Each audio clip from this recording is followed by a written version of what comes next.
যেই মানুষগুলো নিজের জীবনের লক্ষ্যকে নবীর জীবনের লক্ষ্যের সাথে মিলিয়ে নবী যাহা করেছেন তা করার জন্য পাগল পারা হয়ে যাবে, সিদ্ধান্ত নেবে দিনের বিজয় হওয়ার আগে আমি থামবো না, ওই মানুষগুলো নবীর সাথে জান্নাতে চলে যাবে। আল্লাহর জান্নাত পাওয়ার জন্য নবীকে অনুসরণ করতেই হবে। জান্নাতে যাইতে চাইবেন কিন্তু নবীজিকে মানতে চাইবেন না, চাইলে জান্নাত মিলে না। যদি চাইলে জান্নাত পাওয়া যেত হিন্দুরাও পেত। এই শিবপুর বাজারে কিছু কিছু দোকানদার আছে, দেখবেন যে তাদের দোকানে মরা বাবার ছবি ঝুলাইয়া রাখছে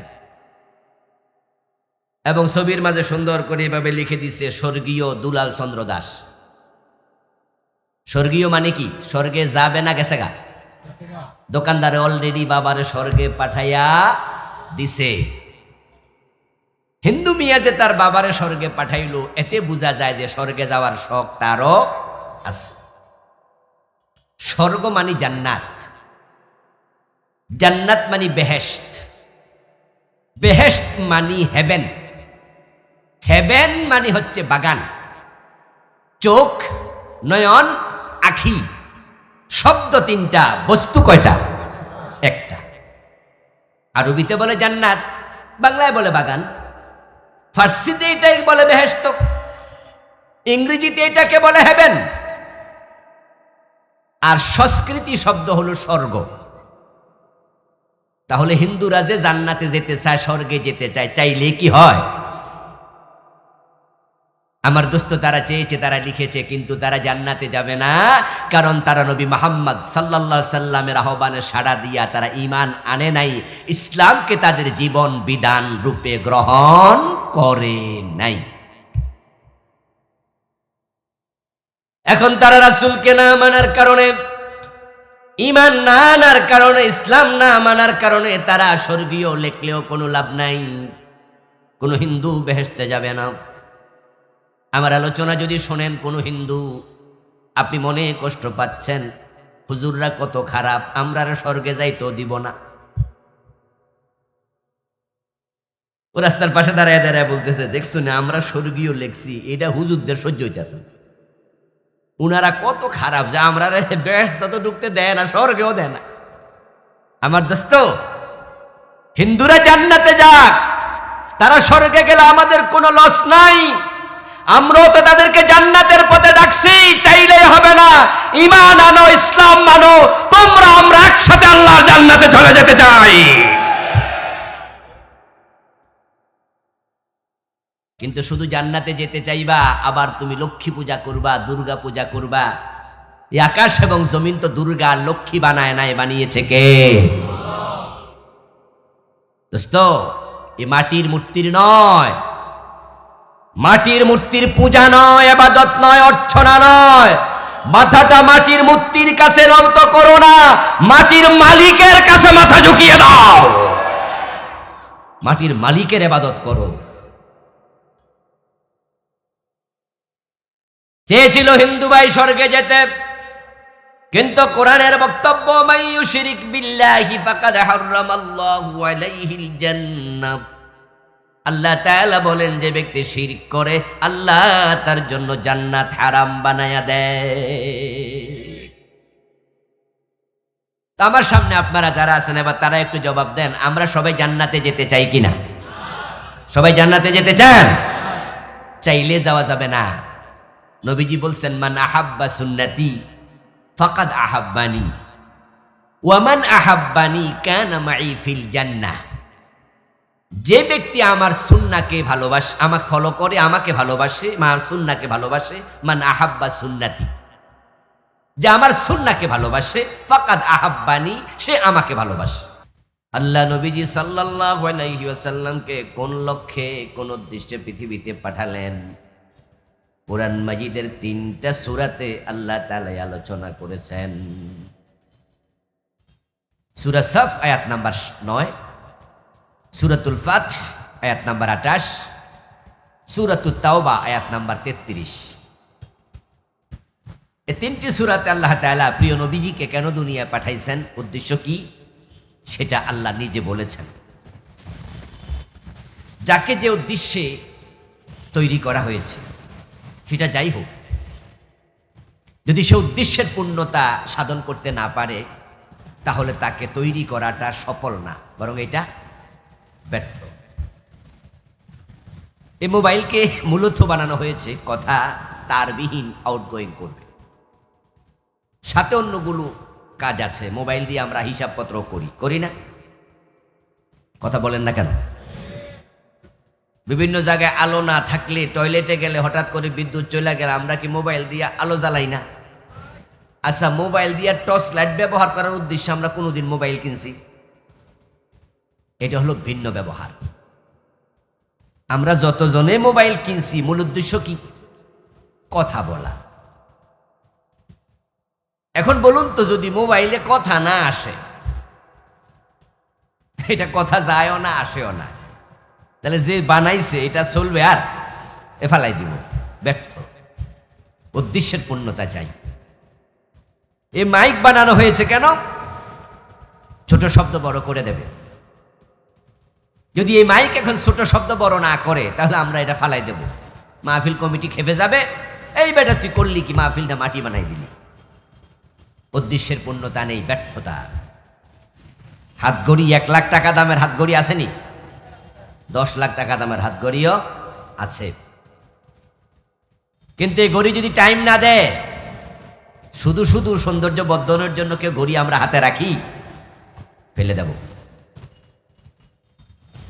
যাকে যে জন্য বানানো হলো, যদি সেই পারপাস সার্ভ করতে না পারে, তাহলে এটা ব্যর্থতায় পর্যবসিত হয়, ডাস্টবিনে ফেলে দেয়া হয়, এটার দাম থাকে না। এজন্য যে জিনিস, যে বস্তু, যাকে যে জন্য বানানো হয়েছে, ওটার পূর্ণতা, তাকে সাধন করার মাঝে রয়েছে তার সফলতা। সফলতার বিপরীতে কি? এতগুলো মানুষ কথা কয় না কে রে ভাইয়ারা? সফলতার বিপরীতে কি? সব কথা আমার দিয়ে কন যাব না, নিজেরও কিছু কইেন, হেও মেও না করলে সামনে আগায় না। এখন নবীজিকে আল্লাহ যে জন্য পাঠাইছে, আল্লাহ কোরআন শরীফের কয়টা সূরাতে বলছে? 3 সূরাতে বলছে। নবীজিকে পাঠানোর পিছনে আল্লাহর একটা উদ্দেশ্য আছে, সেটা তিনি 3 সূরাতে বলছেন। এখন নবীজি সাল্লাল্লাহু আলাইহি ওয়াসাল্লামের জীবনের উদ্দেশ্যটা কি? কেন পাঠালেন আল্লাহ তাআলা? এটা আমাদের কাছে তিনি কোরআনের আয়াত নাজিল করে জানালেন, আমাদেরকে এটা শোনালেন। তিনি এটা দ্বারা বুঝাতে চান, নবীকে অনুসরণ করা তোমাদের জন্য ফরজ। তাই নবী যেমন, উম্মতের জীবন হবে তেমন। নবী যেমনে খাইছে, উম্মত সেভাবে খায়। নবী যেমনে ঘুমাইছে, উম্মত সেভাবে ঘুমায়। নবী যেমন রুকু করেছেন, উম্মত সেভাবেই রুকু করে। নবীজি যা বলেন সেটাই ইসলাম, নবীজি যা করেন সেটাই ইসলাম। আমার নবী হলেন জীবন্ত কোরআন। নবীজিকে অনুসরণ করা মানে আল্লাহকে মেনে চলা। নবীজিকে মানা যে কথা, আল্লাহকে মানা সেম কথা, সেই কথা। এটা কোরআনের আয়াত। আল্লাহ নিজে বলছেন, মাইয়ুতিউর রাসূল ফাকাদ আতাল্লাহ। যে নবীকে অনুসরণ করলো, নিশ্চিতভাবে সে আল্লাহকে অনুসরণ করলো। আমার রাসূল তো কোরআনের বাহিরে কিছু করেন নাই, কিছু বলেন নাই, ওহীর বাহিরে তিনি চলেন নাই। এই জন্য তার জীবনটাই হচ্ছে কোরআন, জীবনটাই কোরআনের ব্যাখ্যা। মা আয়েশা সিদ্দিকা রাদিয়াল্লাহু তাআলা আনহাকে প্রশ্ন করা হয়েছিল। কোন একজন তাবী বললেন, মা, নবীজিকে আমি দেখিনি, আপনি আমাকে একটু বলুন তো রাসূলুল্লাহ চরিত্র কেমন ছিল, কর্মনীতি কেমন ছিল, কর্মপন্থাটা কি ছিল। মা আয়েশা সিদ্দিকা রাদিয়াল্লাহু তাআলা আনহা তখন উল্টা প্রশ্ন করলেন, আমা তাকরাউল কোরআন, হে আল্লাহর বান্দা, তুমি কি কোরআন পড়ো না? ক্বালা বালা। তাবী জবাব দেন যে, হ্যাঁ, আমি তো কোরআন পড়ি। তখন মা আয়েশা বললেন, কোরআন যদি পড়ো, নবীজির চরিত্র কর্ম জানার জন্য আমাকে প্রশ্ন করা দরকার নেই। খুলুকুহুল কোরআন, কোরআনই হচ্ছে নবীর চরিত্র। মা ইয়ানতিকু আনিল হাওয়া ইন হুয়া ইল্লা ওয়াহয়ু ইউহা। নবী ওহীর বাহিরে কথা বলতেন না, কোরআনের বাহিরে চলতেন না।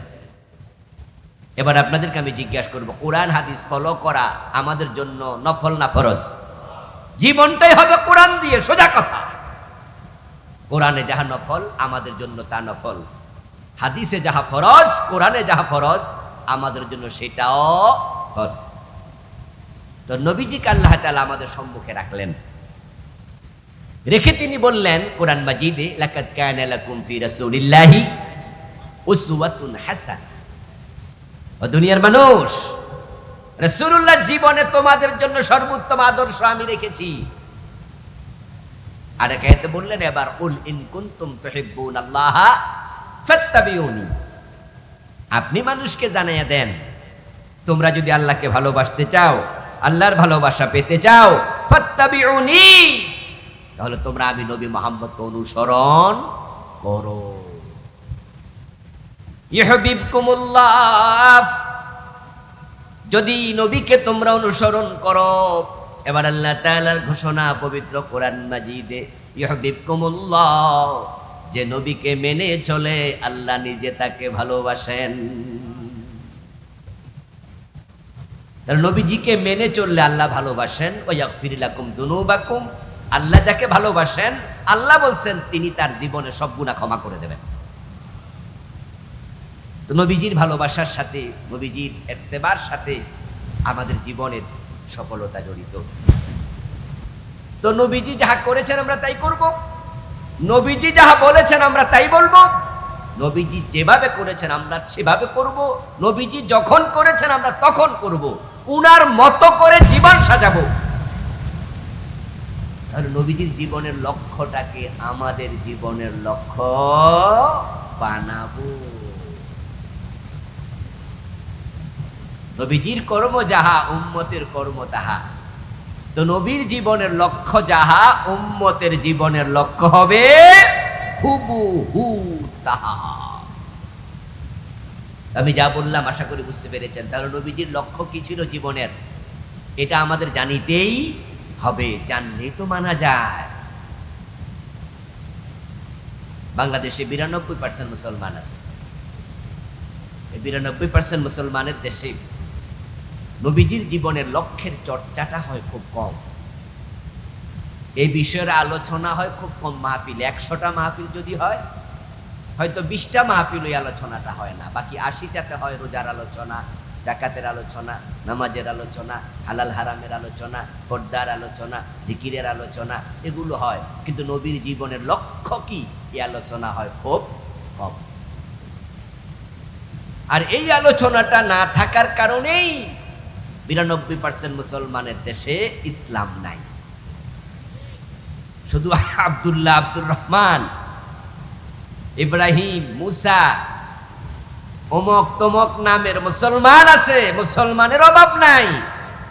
কিন্তু আপনি জান যে অফিস আদালতে, ব্যবসা বাণিজ্যে, অর্থনীতি, রাজনীতি, কোথাও ইসলাম পাবেন না। হাইকোর্টের বিচারপতি আব্দুল্লাহ, সুপ্রিম কোর্টের বিচারপতি আব্দুর রহমান, সেখানকার সাক্ষী আবার মোহাম্মদ, সেখানকার আরেকজন আসামি সে হয়তো ইব্রাহিম। এই নামগুলোই তো আমাদের মাঝে মুসলিম। আপনি দেখবেন যে সবাই মুসলিম, বিচারক মুসলিম, আসামি মুসলিম, বাদী মুসলিম, বিবাদী মুসলিম, উকিল মুসলিম, হাতে হ্যান্ডকাপ নিয়ে দাঁড়িয়ে আছে যে পুলিশ, তারাও মুসলিম। কিন্তু সেই আদালতে ইসলাম দিয়ে 54 বছরে কোনো বিচার হয় না, বিচার হয় ব্রিটিশ খ্রিস্টানদের আইনে। তো মুসলিম আছে আদালতে, ইসলামটা নাই। ব্যবসা বলেন, অর্থনীতি বলেন, রাজনীতি বলেন, এই 54 বছরে আমরা দেখলাম যে এ দেশের ব্যাংক, বিমা, কোন জায়গাতে ইসলাম নাই। কিন্তু সব জায়গায় আব্দুল্লাহ, আব্দুর রহমান আছে। এই জন্য আল্লামা ইকবাল রাহেমাহুল্লাহ উনি বিলেত সফর করে ফিরে এসে বলেছিলেন, আমি বিলেতে ইসলাম পেয়েছি, মুসলিম পাইনি, আর ভারতবর্ষে আমি মুসলিম পেয়েছি কিন্তু ইসলাম পাইনি। ও দেশে এত আব্দুল্লাহ, আব্দুর রহমান নাই, ওখানে আছে সব খ্রিস্টানদের নাম, অমক তমক যত আছে উল্টাপাল্টা নাম। কিন্তু সে দেশের মানুষের মাঝে ইসলামের চর্চা আছে। ওরা মিথ্যা কথা বলে না, ওরা ওজনে কম দেয় না, ওরা মালে বেজাল দেয় না, ওরা মানুষকে ঠকায় না, ওরা প্রতারণা করে না, ওরা জুলুম করে না, ওদেরকে ঘোষ দিয়ে বিচার উল্টানো যায় না, ওরা ক্ষমতা দখলে রাখার জন্য ছোট্ট বাচ্চাদের বুকে গুলি চালায় না। ও দেশে যারা মুসলিম আছে তারাও নিরাপদ থাকে, বিনা দোষে কোনো মুসলিমকে তারা অন্যায়ভাবে অ্যারেস্ট করে না, ফাঁসি তো দূরের কথা। কিন্তু আব্দুর রহমানের বাংলাদেশে দেখো, শুধু ক্ষমতা ধরে রাখার জন্য জুলাই আন্দোলনে প্রায় 2000 মানুষকে খুন করা হয়েছে। চলছে জুলুম, চলছে অত্যাচার। ওরা পরিষ্কার পরিচ্ছন্নতার সবক নিয়েছে, ইসলামের বিধানগুলো তারা মানে। আমি সেপ্টেম্বর মাসের 29 তারিখে দুদিনের সফরে জাপানে গিয়েছিলাম, গত 1.5 মাস 2 মাস আগে। ছোট্ট একটি সফর আমার ছিল। আমি বিস্মিত হয়েছি তাদের পরিচ্ছন্নতা জ্ঞান, শৃঙ্খলা বোধ দেখে। জাপানের রাস্তাঘাটে আমি ময়লা দূরের কথা একটা কাগজের টুকরাও দেখি নাই। অথচ ইসলাম আমাদেরকে শিখিয়েছে আত-তাহারাতু শাতরুল ঈমান, পরিচ্ছন্নতা পবিত্রতা ঈমানের অংশ। আমরা ঘুম থেকে উঠলে ইসলাম আমাদের শিখিয়েছে, তুমি ঘুম থেকে উঠেছো ফজরের সময়, দায়িত্ব হলো ফার্স্টলি নামাজ পড়ো, আর নামাজ পড়তে হলো তোমাকে আগে পবিত্রতা অর্জন করতে হবে। ইযা কুমতুম ইলাস সালাতি ফাগসিলু উজুহাকুম ওয়া আইদিয়াকুম ইলাল মারাফিক। ইসলাম কত সুন্দর করে আমাদের শিখায়। তুমি এবার ওযু করে নাও, ওযু করার জন্য তোমার মশকে পানি রেখেছ, এখন মশকের ভিতরে হাতটা তুমি ঢুকিয়ে দিও না। নবীজি বললেন, তুমি জানো না আইনা বাতাত ইয়াদাক, রাতের বেলায় তুমি যখন ঘুমিয়েছ তখন তোমার 2 হাত কোথায় ছিল? হতে পারে চুলকানোর জন্য তোমার দেহের এমন কোন জায়গায় হাত গেছে যেখানে ময়লা লেগে গেছে। এখন তোমার মশকের ভিতরে, তোমার মগের ভিতরে, জগের ভিতরে হাত ঢুকাইলে পুরা পানিটা নষ্ট হয়ে যাবে। তাই তুমি আগে সেখান থেকে কিছু পানি দিয়ে হাত ধুয়ে তারপরে প্রয়োজনে এবার মশকের ভিতরে হাত দিয়ে মুখ দাও। আমার রাসূল যেখানে পবিত্রতা খুঁটিয়ে খুঁটিয়ে আমাদেরকে শিখাইছে, এখন দেখেন এই পবিত্রতা, পরিচ্ছন্নতা, নাজাফাত, ক্লিননেস, এগুলো ইহুদি খ্রিস্টানরা নিয়া তাদের শহর পরিচ্ছন্ন, কোনো ময়লা নাই। আর আমরা 92% মুসলমান, আমাদের শহরের অবস্থা এমন, রাস্তার মাঝখানেও কেউ কেউ প্রস্রাব করতে চায়, সুযোগ ফেলে রাস্তার মাঝখানে প্রস্রাব করে দিয়েছিল। ময়লা তো ফেলবেই। এই জন্য আল্লামা ইকবাল রাহিমাহুল্লাহ বলছিলেন যে আমি বিলেতে ইসলাম পেয়েছি কিন্তু মুসলিম পাইনি, এখানে মুসলিম পাচ্ছি কিন্তু ইসলাম নাই। এই 92% মুসলমানের দেশে ইসলাম কেন নাই? যে সমস্ত কারণগুলো আছে তার মাঝে প্রথম কারণ, তারা নবীজির জীবনের লক্ষ্যটা নিজের জীবনের লক্ষ্যকে বানায় নাই। নবীজির জীবনের লক্ষ্যটা কি ছিল? আল্লাহ তাআলা বলেন, হুয়াল্লাযী আরসালা রাসূলাহু বিল হুদা ওয়া দীনিল হক। তিনি আল্লাহ যিনি তার রাসূলকে দুনিয়ায় প্রেরণ করেছেন বিল হুদা, হুদা মানে কোরআন। আল্লাহ বলে আমি আমার রাসূলকে কোরআন দিয়ে দুনিয়ায় পাঠাইছি। ওয়া দীনিল হক, দ্বীনে হক মানে ইসলাম, আমার রাসূলকে আমি ইসলাম সাথে দিয়েছি। তিনি আল্লাহ যিনি তার রাসূলকে কোরআন এবং ইসলাম সহ দুনিয়ায় পাঠাইছে। কেন পাঠাইছে? উদ্দেশ্য কি? লিয়ুযহিরাহু আলা দ্বীনি কুল্লিহি। সমাজে যত বিধান আছে, মতবাদ আছে, সংবিধান আছে, আদিয়ানে বাতালা আছে, মানুষের বানানো, মানুষের তৈরি মত পথ আছে, আমি আল্লাহ রাসূলকে পাঠিয়েছি কোরআন ইসলাম দিয়া। উদ্দেশ্য হচ্ছে লিয়ুযহিরাহু, আমার রাসূল ইসলামকে সমাজে বিজয়ী করে দেবে। লিইজহারিদ দ্বীন আলা দ্বীনি কুল্লিহি, লিয়ুযহিরাহু আলা দ্বীনি কুল্লিহি। আল্লাহ তাআলা বলছেন, আমি 3টি আয়াতে 3টি সূরাতে একই শব্দ 3বার, আমি নবী পাঠাইছি, আমার রাসূলকে পাঠাইছি, তিনি সমাজে দেশে এ কোরআন এ ইসলামের বিজয় করবেন। আমি আপনাদের কাছে একটু জানতে চাইব, ওয়াজ কিছু সাথে নিয়ে বাড়ি যায়েন, তাহলে ওয়াজ কাজে আসবে। কথা বললে কথা মনের দিকে গেঁথে যায়। আওয়াজ করে একটু বলুন তো, নবীর জীবনের লক্ষ্য ছিল দ্বীনের বিজয়। আমার সাথে বলুন, নবীর জীবনের লক্ষ্য কি? সবাই বলুন, লক্ষ্য কি? কথাটা আমার না আল্লাহর। এবার আমরা যারা তার অনুসারী আছি, উম্মত আছি, আমাদের জীবনের লক্ষ্য আল্লাহর দ্বীনের বিজয়কে নির্ধারণ করে আগানো দরকার আছে না নাই? এখন নবী মুহাম্মদ সাল্লাল্লাহু আলাইহি ওয়াসাল্লামকে আপনি মানলেন না। উনার জীবনের লক্ষ্য যেহেতু দ্বীনের বিজয় ছিল, আপনি সেটা করলেন না, তাহলে আপনার নবীর অনুসারী একথা দাবি করার কোনো সুযোগ আপনার আর রইলই না। নবীজি হলেন ইঞ্জিনের মতো, ট্রেন গাড়ির ইঞ্জিনের মতো। ট্রেন গাড়ির ইঞ্জিন থাকে সামনে, তার পিছনে থাকে ডাব্বাগুলো, বগিগুলো, 10টা 20টা 25টা, কম বেশি আরো থাকবে। যে কয়টা বগি ইঞ্জিনের সাথে অ্যাটাচড হয়ে গেল, এখন ট্রেন যাবে যেখানে, বগি যাবে সেখানে। কিন্তু যদি কোনো বগি ইঞ্জিন থেকে আলাদা হয়ে যায়, ট্রেন ঠিকই চলে যায়, বগি যাওয়ার সুযোগ আর নেই। নবীজিকে আল্লাহ তাআলা আমাদের সামনে দাঁড় করালেন, ইঞ্জিনকে যেমন সামনে দেয়া হয়, দিয়ে এবার বললেন যে তোমাদের জন্য নবীর জীবনকে করেছি উত্তম আদর্শ। আরেক আয়াতে বললেন যে আল্লাহকে ভালোবাসতে চাইলে ফাত্তাবিউনি, আমাকে অনুসরণ করো। এখন যেই মানুষগুলো নিজের জীবনের লক্ষ্যকে নবীর জীবনের লক্ষ্যের সাথে মিলিয়ে নবী যাহা করেছেন তা করার জন্য পাগল পারা হয়ে যাবে, সিদ্ধান্ত নেবে দ্বীনের বিজয় হওয়ার আগে আমি থামবো না, ওই মানুষগুলো নবীর সাথে জান্নাতে চলে যাবে। আল্লাহর জান্নাত পাওয়ার জন্য নবীকে অনুসরণ করতেই হবে। জান্নাতে যাইতে চাইবেন কিন্তু নবীজিকে মানতে চাইবেন না, চাইলে জান্নাত মিলে না। যদি চাইলে জান্নাত পাওয়া যেত, হিন্দুরাও পেত। এই শিবপুর বাজারে কিছু কিছু দোকানদার আছে, দেখবেন যে তাদের দোকানে মরা বাবার ছবি ঝুলাইয়া রাখছে এবং ছবির মাঝে সুন্দর করে এভাবে লিখে দিচ্ছে স্বর্গীয় দুলাল চন্দ্র দাস। স্বর্গীয় মানে কি? স্বর্গে যাবে না গেছে গা? দোকানদারে অলরেডি বাবারে স্বর্গে পাঠাইয়া দিছে। হিন্দু মিয়া যে তার বাবারে স্বর্গে পাঠাইলো, এতে বোঝা যায় যে স্বর্গে যাওয়ার শখ তারও আছে।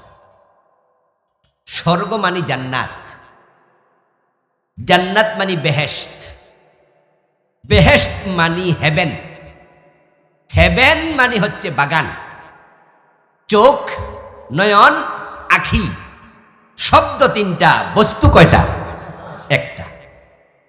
আরবিতে বলে জান্নাত, বাংলায় বলে বাগান, ফার্সিতে এটাই বলে বেহেশত, ইংরেজিতে এটাকে বলে হেভেন, আর সংস্কৃতি শব্দ হলো স্বর্গ। তাহলে হিন্দুরা যে জান্নাতে যেতে চায়, স্বর্গে যেতে চায়, চাইলে কি হয়? আমার দোস্ত তারা চেয়েছে, তারা লিখেছে, কিন্তু তারা জান্নাতে যাবে না, কারণ তারা নবী মুহাম্মদ সাল্লাল্লাহু আলাইহি সাল্লামের আহ্বানে সাড়া দিয়া তারা ঈমান আনে নাই, ইসলামকে তাদের জীবন বিধান রূপে গ্রহণ করে নাই।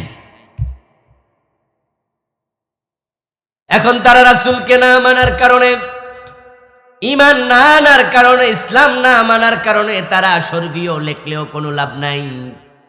কোনো হিন্দু বেহেশতে যাবে না। আমার আলোচনা যদি শোনেন কোনো হিন্দু, আপনি মনে কষ্ট পাচ্ছেন, হুজুররা কত খারাপ, আমরা স্বর্গে যাইতেও দিব না। ও রাস্তার পাশে দাঁড়ায় দাঁড়ায় বলতেছে, দেখছো না আমরা স্বর্গীয় লেখছি, এটা হুজুরদের সহ্য হইতেছে। উনারা কত খারাপ যে আমরা বেহেশতে তো ঢুকতে দেয় না, স্বর্গেও দেয় না। আমার দোস্ত, হিন্দুরা জান্নাতে যাক, তারা স্বর্গে গেলে আমাদের কোনো লস নাই। আমরাও তো তাদেরকে জান্নাতের পথে ডাকছি, চাইলেই হবে না। ঈমান আনো, ইসলাম মানো, তোমরা আমরা একসাথে আল্লাহর জান্নাতে চলে যেতে চাই। কিন্তু শুধু জান্নাতে যেতে চাইবা, আবার তুমি লক্ষ্মী পূজা করবা, দুর্গা পূজা করবা। এই আকাশ এবং জমিন তো দুর্গা আর লক্ষ্মী বানায় নাই, বানিয়েছে কে? দোস্ত, এই মাটির মূর্তির নয়, মাটির মূর্তির পূজা নয়, ইবাদত নয়, অর্চনা নয়। মাথাটা মাটির মূর্তির কাছে নত করো না, মাটির মালিকের কাছে মাথা ঝুঁকিয়ে দাও। মাটির মালিকের ইবাদত করো। চেয়েছিল হিন্দু ভাই স্বর্গে যেতে, কিন্তু কোরআনের বক্তব্য, মান ইউশরিক বিল্লাহি ফাকাদ হারামাল্লাহু আলাইহিল জান্নাহ। আল্লাহ তাআলা বলেন, যে ব্যক্তি শিরক করে আল্লাহ তার জন্য জান্নাত হারাম বানায়া দেয়। তো আমার সামনে আপনারা যারা আছেন, এবার তারা একটু জবাব দেন, আমরা সবাই জান্নাতে যেতে চাই কিনা? সবাই জান্নাতে যেতে চান? চাইলে যাওয়া যাবে না।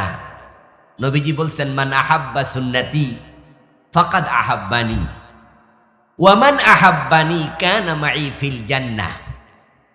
যে ব্যক্তি আমার সুন্নাহকে ভালোবাসে, আমাকে ফলো করে, আমাকে ভালোবাসে, আমার সুন্নাহকে ভালোবাসে, মান আহাব্বা সুন্নতি, যে আমার সুন্নাহকে ভালোবাসে, ফাকাদ আহাব্বানি, সে আমাকে ভালোবাসে।